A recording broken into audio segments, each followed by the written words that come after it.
Doctor BR Ambedkar రాసిన రాజ్యాంగం కాకుండా రాష్ట్రంలో రెడ్ బుక్ రాజ్యాంగం అమలు చేస్తున్నారని తూర్పు గోదావరి జిల్లా వైసీపీ మహిళా విభాగం అధ్యక్షురాలు మార్తి లక్ష్మి విమర్శించారు. మహిళలకు రక్షణ అంటూ సీఎం చంద్రబాబు చెప్పడమే కానీ ఆచరణ లేదని విమర్శించారు. కూటమి పాలనలో రాష్ట్రంలో మహిళలకు బాలికలకు భద్రత లేకుండా పోయిందని వైసీపీ రాష్ట్ర కమిటీల పిలుపు మేరకు పూర్తి లక్ష్మి ఆధ్వర్యంలో మంగళవారం స్థానిక Gokavaram bus stand doctor BR Ambedkar విగ్రహం వద్ద నిరసన ప్రదర్శన నిర్వహించారు. ఈ సందర్భంగా అంబేద్కర్ విగ్రహానికి వినతి పత్రం సమర్పించారు. రుడా మాజీ చైర్పర్సన్ మేడిపాటి షర్మిలారెడ్డి, విజయకుమారి, దాకరపు బంగారమ్మ, ముప్పిడి దయమంతి, అంగాడ సత్యప్రియ, చీరాల ఉమాదేవి, సంగీస భవానీ, ప్రియ తదితరులు ఈ కార్యక్రమంలో పాల్గొన్నారు.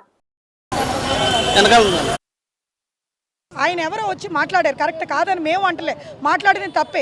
వచ్చి క్షమాపణ చెప్పాక కూడా ఇంత రాద్ధాంతం చేసి మరి భారతమ్మ ఒక మహిళ, ఆయన భారతమ్మనికి ఆమెకి ఏం సంబంధం ఉందంటే ఆమెను కూడా రోడ్డు మీదకి లాగేసి ఈరోజు మహిళా హోంమంత్రి గారిని ఒకటే ప్రశ్నిస్తున్నారు. ఆమె ఒక మహిళే కదండి. ఈరోజు మహిళల మనోభావాలు, మహిళలకు ఇంపార్టెన్స్ ఇవ్వట్లేదని చెప్తున్నారు. నేను ఒకటే కోరుతున్నానండి, మరి జగనన్న ప్రభుత్వంలో మహిళలకు అత్యంత ప్రాధాన్యత ఇచ్చి అన్ని విధాలుగా కూడా మహిళలు ఆర్థికంగా, సామాజికంగా, రాజకీయంగా బాగుండాలని చెప్పి మరి మహిళలు ఎక్కడ ఇబ్బంది పడకూడదని మరి జగనన్న ప్రభుత్వంలో మరి దిశ యాప్ తీసుకొచ్చి ఎన్ని రకాలుగా మహిళా పక్షపాతి కింద ఉన్న ప్రభుత్వం ఏదైనా ఉంది అంటే అది జగనన్న ప్రభుత్వం.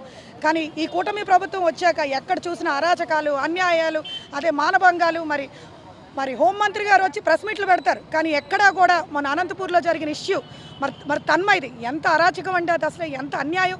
3వ తారీఖున కంప్లైంట్ రిజిస్టర్ చేస్తే పేరెంట్స్ 1 వీక్లో తీసుకొచ్చి ఆ పేరెంట్స్కి డెడ్ బాడీ ఇస్తారా? అది ఆ పరిసర ప్రాంతాల్లోనే పోలీసులు తీసుకొచ్చి డెడ్ బాడీ అప్ చెప్పారంటే మరి లా అండ్ ఆర్డర్ ఏ రకంగా ఉన్నదన్నది అందరూ కూడా, మహిళలందరూ కూడా తెలుసుకోవాలి.